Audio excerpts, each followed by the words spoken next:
આકાશવાણી.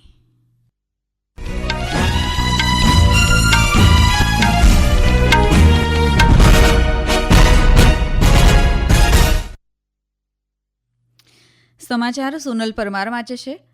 સૌપ્રથમ મુખ્ય સમાચાર.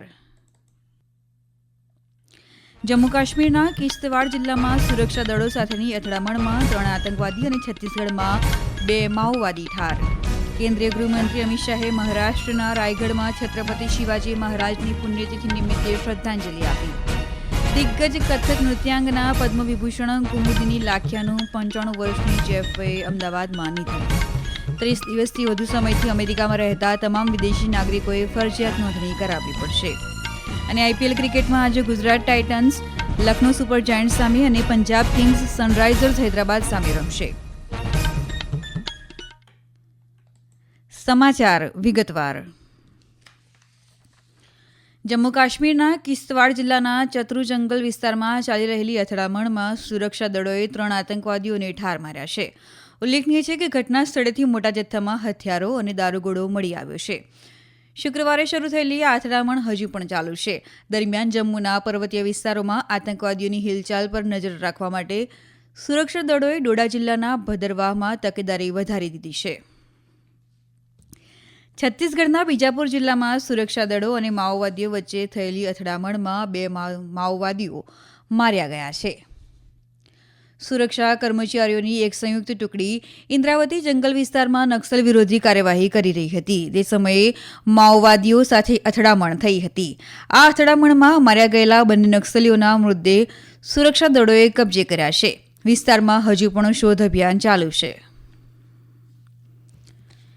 કેન્દ્રીય ગૃહમંત્રી અમિત શાહે આજે મહારાષ્ટ્રના ઐતિહાસિક રાયગઢ કિલ્લામાં છત્રપતિ શિવાજી મહારાજની 345મી પુણ્યતિથિ નિમિત્તે તેમને શ્રદ્ધાંજલિ આપી હતી. સમાધિ સ્થળના જીર્ણોદ્ધારના શતાબ્દી સમારોહમાં સંબોધન પણ તેમણે કર્યું હતું. આ પ્રસંગે મુખ્યમંત્રી દેવેન્દ્ર ફડણવીસ, નાયબ મુખ્યમંત્રી એકનાથ શિંદે ઉપસ્થિત રહ્યા હતા.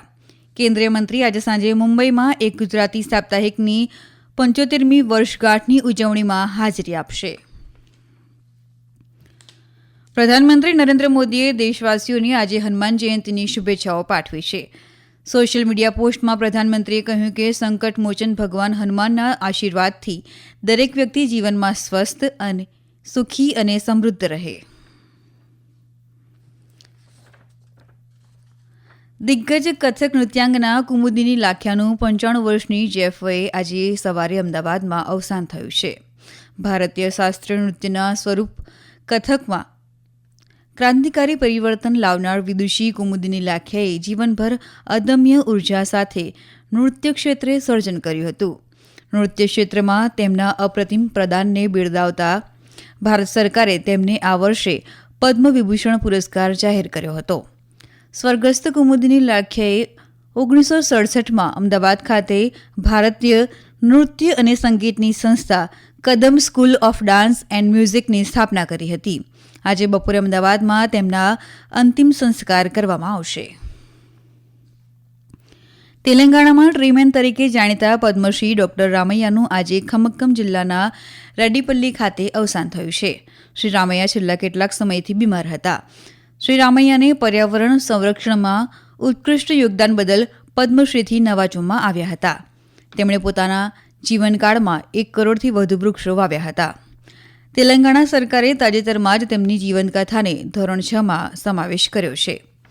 શ્રી રામૈયાના નિધન પર તેલંગાણાના મુખ્યમંત્રી રેવંત રેડ્ડી સહિત અનેક મહાનુભાવોએ શોક વ્યક્ત કર્યો છે. ઉત્તરાખંડના દેવપ્રયાગ નજીક સર્જાયેલી દુર્ઘટનામાં હરિદ્વારથી એક પરિવારને લઈ જતી એક કાર શનિવારે ઊંડી ખીણમાં ગબડીને અલકનંદા નદીમાં ડૂબી જતા 2 બાળકો સહિત 5 વ્યક્તિના મૃત્યુની આશંકા છે. કાર પવિત્ર ધારીદેવી મંદિર તરફ જઈ રહી હતી ત્યારે આ દુર્ઘટના બની હતી. એક મહિલાને ઘટના સ્થળેથી બચાવી લેવામાં આવ્યા છે. પ્રારંભિક અહેવાલ અનુસાર ભોગ બનેલાઓ હરિદ્વાર જિલ્લાના રૂડકીના એક પરિવારના હતા. આ સમાચાર આપ આકાશવાણી પરથી સાંભળી રહ્યા છો. આ સમાચાર આપ અમારી YouTube channel AIR news Gujarat પર પણ સાંભળી શકશો. વધુ સમાચાર માટે અમારી વેબસાઇટ newsonair.gov.in/gujarati અને અમારા એક્સ હેન્ડલ AIR_news_ABAD ને ફોલો કરશો.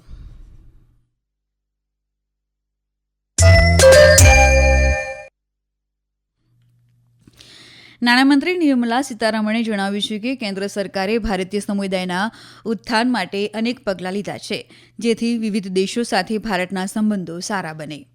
તેમણે ગઈકાલે ઓસ્ટ્રિયાની રાજધાની વિયેનામાં ભારતીય સમુદાયને સંબોધિત કરતી વખતે આ વાત કહી હતી.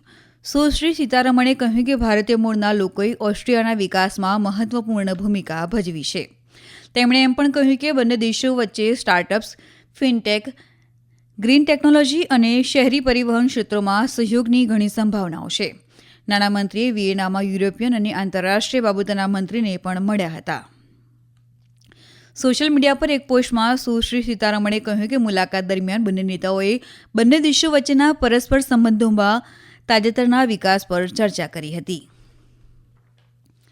અમેરિકામાં વસતા વિદેશીઓ માટે ચિંતાજનક ઘટનાક્રમમાં વ્હાઇટ હાઉસે જાહેરાત કરી છે કે 30 દિવસથી વધુ સમયથી દેશમાં રહેતા તમામ વિદેશી નાગરિકોએ સરકાર સાથે નોંધણી કરાવવી પડશે અથવા દંડ, કેદ અને દેશ નિકાલ સહિત કડક સજાનો સામનો કરવો પડશે.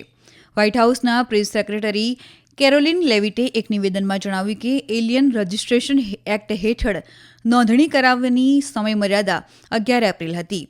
નવા નિયમ હેઠળ વિઝાધારકો અને કાયદેસર કાયમી રહેવાસીઓ સહિત વિદેશી નાગરિકોએ નોંધણીનો પુરાવો સાથે જ રાખવો પડશે.